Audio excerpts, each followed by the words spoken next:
Now we will solder this pre-bent inductor coil into the inductor holder. We'll insert it into the inductor holder. Make sure it fits in both legs, all the way up to the, almost up to the joint right there. And then we can mount it in here.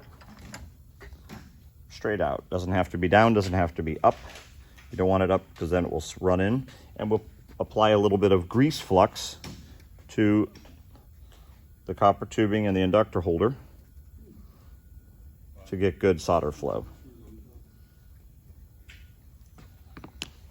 Then we will take, it's very important to apply as little heat as possible into the copper tubing so that it doesn't run up the tube and plug the hole.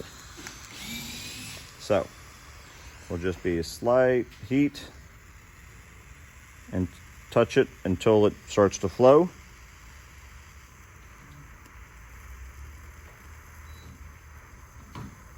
Done. And we'll do the same thing on the opposite side.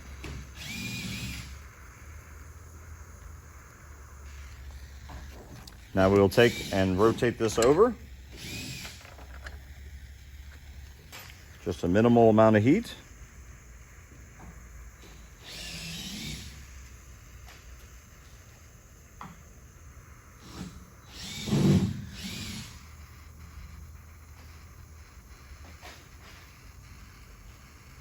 That's it.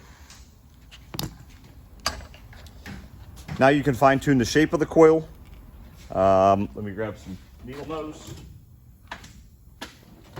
It's best to flare the top sides of the coil out